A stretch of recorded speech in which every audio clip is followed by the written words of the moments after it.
Halo guys, ketemu lagi bersama gue Yusuf Arifin Yusef di channel Yusuf Arifin Yusef Bisnis. Channel yang berbicara tentang uang dan bisnis. Hari ini kita akan bahas sedikit tentang saham modern land, oke? Atau singkatan dari emiten ini adalah MDLN ya, kode sahamnya. Dan gue pribadi eh, agak sedikit trauma karena kita pernah tahu ya sempat disuspend sekitar 1 bulan yang lalu karena sempat mengalami gagal bayar. Oke, dan sempat disuspend oleh Bursa Efek Indonesia dan akhirnya sudah dibuka kembali suspendnya. Nah, kita mau baca sedikit berita dulu. Usai gagal bayar, restrukturisasi hutang modalnya disetujui. Oke. Nah, hutangnya itu senilai 150 miliar ya. Ini merupakan obligasi berkelanjutan satu modern reality tahap 1 tahun 2015 ya, yang seharusnya jatuh tempo Selasa 7 Juli 2020 udah lewat ya. Nah, akhirnya dalam surat yang disampaikan Direksi Modern Land, perseroan mengajukan perubahan tanggal jatuh tempo menjadi 7 Juli 2020 dengan mengubah suku bunga menjadi 10% ya. Ini saya ralat harusnya 2021 ya, bukan 2020. Jatuh tempo menjadi 7 Juli 2021. Ini CNBC agak sedikit error nih ya. Oke. Restrukturisasi utang atas obligasi ini sudah disetujui ya dalam rapat umum pemegang obligasi. Oke. Kita lanjut lagi. Nah, di sini sedikit menarik ya.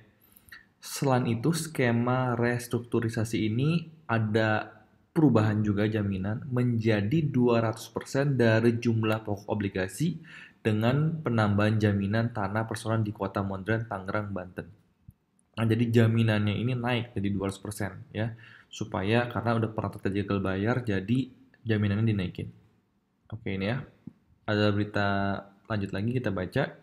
Pasalnya kas dan setara kas perseroan mengalami penurunan menjadi 180 miliar pada 31 Maret 2020 dari posisi akhir Desember 2019 menjadi sebesar 554 miliar. Ya. Dan COVID-19 ini memang mengganggu hampir semua sektor termasuk sektor properti ya. Oke, proyek-proyek yang ada di Modern Land ini ya, ada Jakarta Garden City, cukup besar sebenarnya ya. Di situ juga ada eh, Ion Mall ya, Ion Mall di Jakarta Garden City. Di situ sebenarnya proyek itu ada juga Astra ya, Astra Property ada ngambil tanah juga, collab dengan mereka ya. Dia punya tanah 270 hektar. Ya, kalau kalian tahu kota modern di Tangerang ya, itu udah didirikan tahun 86. Nah, jadi zaman dulu saya ingat banget pas kecil ya, Modern Land itu di kota modern di Tangerang itu sangat keren sekali. Udah ada tempat golf yang sangat-sangat keren sekali. Ya, dia punya sport labnya sangat luar biasa. Bahkan kalau kalian ke kota modern sekarang pun tempat golf itu masih dipakai, sangat-sangat masih bagus sekali sebenarnya ya. Tapi bagusnya itu dari dulu sampai sekarang tidak ada perubahan ya, masih seperti dahulu saja gitu loh. Ya saya rasa sedikit ya harusnya di-upgrade ya penataan manajemen Modern Land ini karena zaman dulu mungkin oke, cuman sempat down gara-gara di saat krisis moneter tahun 98. Setelah itu perusahaan-perusahaan yang lain melebihi menancap gas ya, dan saya rasa Modern Land cukup tertinggal. Nah, gue pengen bahas sedikit di tentang shareholdernya. Ya, kita bisa lihat di sini publik ya, itu memiliki saham 63,52%. Cukup tinggi bahkan dibanding pemegang saham lainnya ya. Kita bisa lihat di sini Panen Sekuritas mempunyai 16,22% saham Modern Land ya. Sisanya mungkin pendirinya sendiri ya. eh, PT Modern Land saya rasa perusahaan utamanya itu yaitu PT Honoris Corporindo Pratama. Itu hanya memiliki saham 6,24% di Modern MDLN ini gitu ya. Oke. Dan kita pingin bahas sedikit, melenceng sedikit ya, kita karena ngomong tentang shareholder ya, di LPPF ya. Ini saham LQ45 yang baru keluar dari LQ45 ya, kita bisa lihat juga di sini masyarakatnya mempunyai saham 75,45%, sangat-sangat besar sekali ya. Multipolar itu mempunyai 18,18% saham LPPF ini. Ya, ini grupnya daripada Lipo Group ya. Jadi kalau saya sendiri untuk menganalisa sebuah perusahaan, saya kurang suka yang jumlah publiknya cukup besar. Ya, saya lebih suka yang misalkan pemiliknya sendiri lebih besar. Ya, saya ambil contoh, saya suka saham PTRO, ya, saham yang saya tabung terus. Kita bandingkan sedikit. Ya, PT Indika Energi mempunyai 69,80%. Ya, Looking Hong naik terus ya, 14,94%, sedangkan masyarakat cuma 15,26%. Gitu. Saya lebih suka komposisi yang seperti ini. Tapi ya tidak ada yang benar, ada yang salah. Sah-sah saja kok masyarakat lebih besar, sah saja. Cuman saya lebih suka ya yang diberikan kepada masyarakat tidak terlalu banyak. Oke, sekarang kita lihat sedikit perbedaan ya. Memang di dunia sektor industri properti ini sangat sulit ya. Kita bisa lihat ROE, ROA-nya di industri dan sektor properti ini cukup kecil dibandingkan industri lainnya. Kita bisa lihat rata-rata industri hanya 3% untuk ROA-nya dan ROE-nya hanya 7%. Ya, jadi kalau kita melihat perbandingan dengan ROE, ROA dengan sektor yang lain tidak adil gitu ya.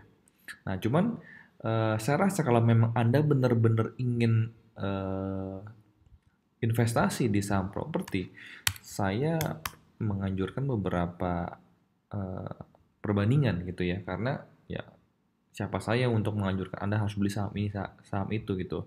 Tetap harus Anda sendiri yang menganalisa gitu. Nah, kita lihat di sini, ini adalah saya ambil dari laporan bulanan ya Juni 2020, karena yang Juli belum keluar karena sekarang baru tanggal 27 Juli ya. Nah, kalau Anda benar-benar mau beli sektor properti, ya kita bisa lihat ya, Anda bisa lihat mungkin asetnya besar ya.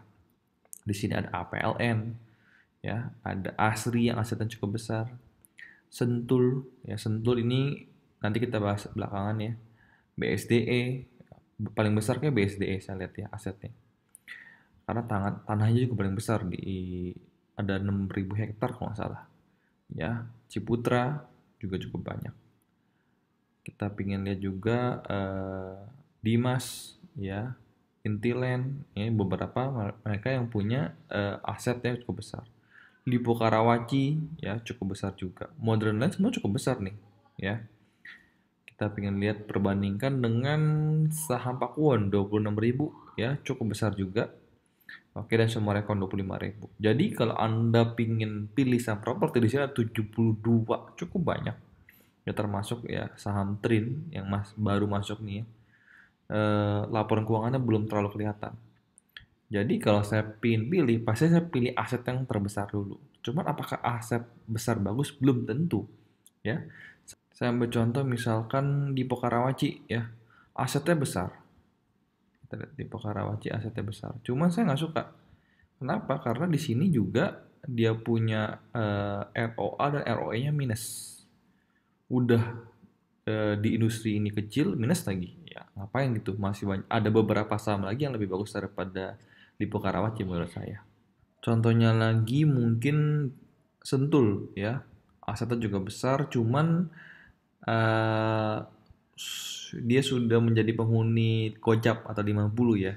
Jadi saya kurang suka ya. Mungkin karena sempat bangkit habis itu turun lagi, tidur lagi 50 gitu. Kalau saham seperti itu saya uh, keluarkan menjadi saya punya salah satu watchlist ya. Jadi saya pilih yang aman-aman aja gitu, karena masih ada beberapa saham lagi yang menurut saya oke gitu ya. Oke, kita coba lihat ya sisanya harusnya sudah disortir sendiri ya. Kayak misalkan APLN ya, kita tahu proyeknya banyak ya, Agung Podomoro, Astaja juga banyak, cuman ROA dan ROE-nya minus. Jadi saya kurang tertarik dengan Agung Podomoro gitu loh. Jadi kalau overall saya pilih saham properti, mungkin saya bakal pilih BSDA, BSDE, Citra, SMRA, dan Pakuwon. Ini beberapa saham yang menurut saya cukup bagus performanya di properti. Kita bisa lihat salah satu mungkin ya dari penghuni LQ45 yang baru ya, Agustus 2020 sampai Januari 2021 ya. Kita bisa lihat di sini ya ada saham apa aja ya. Yang di properti BSDE ada, Citra ada, Ciputra ya, CTRA, habis itu ada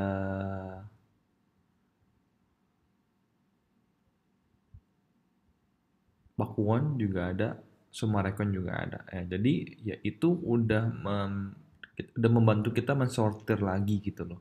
Jadi kalau saran saya Anda pingin beli saham properti ya pilihlah dari 4 besar yang sudah ada, yang sudah dibantu disortir mungkin di LQ45 yaitu BSDE, CTRA, SMRA, dan Pakuwon sendiri. Ya, lebih daripada itu ya Anda bisa menganalisa lebih detail lagi ya, mau BSDE, CTRA, Summarecon, atau Pakuwon ya. Tentu masing-masing saya rasa punya kelebihan. Kayak misalkan Summarecon hari ini naiknya cukup kencang karena baru masuk ke LQ45 ya. Jadi banyak yang mungkin lagi dinaik-naikin sahamnya ya, Summarecon. Oke, jadi mudah-mudahan bagi kalian yang punya saham Modern Land, ya Anda boleh pertimbangkan apakah sekarang timingnya tepat untuk dijual. Kenapa? Karena jangan sampai nanti balik lagi ke gocap gitu loh. Anda udah susah jualnya gitu ya. Itu keputusan Anda, balik lagi keputusan Anda pribadi, apakah Anda menjual di 55 hari ini ya, atau Anda mau nunggu di gocap, atau mungkin masih bisa naik lagi nih ya, bisa naik lagi ke 60, bisa untung banyak, bisa untung berapa puluh persen gitu ya. Iya betul, cuman resikonya sangat-sangat tinggi pastinya. Ya kita bisa lihat aja kalau misalkan di transaksinya ya, coba mungkin ya kita bisa lihat di order booknya mana. Nah, order booknya. Yang ngantri beli ya masih ada, ngantri beli masih ada ya. Ngantri beli di 55, 54, 53 masih ada ya. Over lebih banyak lagi yang ngantri untuk jual dulu ya. Jadi ini ya mungkin yang udah punya sahamnya siap-siap aja dia, oh udah naik langsung buru-buru jual, pasang auto order mungkin di sini gitu ya. BTW yang beli kita bisa lihat foreign buy udah tidak ada sama sekali, foreign sale masih banyak ya. Jadi untuk Modern Land saya sendiri melihat prospek kedepannya agak kurang ya. Bisa dilihat dari beberapa tahun ini kalau Modern Land, kota modernnya mungkin kurang tertata kalau menurut saya. Ya banyak proyek-proyek di Modern Land itu sudah bekerjasama dengan Premier ya, perusahaan dari Perancis yang banyak sebenarnya mengambil tanah di situ dan mereka bangun gitu loh. Nah, Jakarta Garden City juga ya, itu mereka juga proyek yang sebenarnya kalau Jakarta Garden City menurut saya masih baru lah ya. Jadi sebenarnya belum terlalu rame ya, belum, masih banyak potensinya, cuman ya baik lagi hutang ini apakah bisa dilunasi sampai 1 tahun ke depan dengan kondisi corona seperti ini ya. Ya mungkin yang modernan pertimbangannya adalah dia punya tanah ya dia jual kolaborasi dengan perusahaan-perusahaan lain gitu loh. Misalkan tanahnya di Jakarta Garden City bikin IKEA gitu kan. Di situ ada Ion Mall Jakarta Garden City gitu. Ada proyek Astra di situ ya. Jadi mungkin dia punya tanah cuman dia nggak bangun sendiri, dia nggak jual sendiri, ya dia kolaborasi dengan perusahaan-perusahaan yang lain. Oke.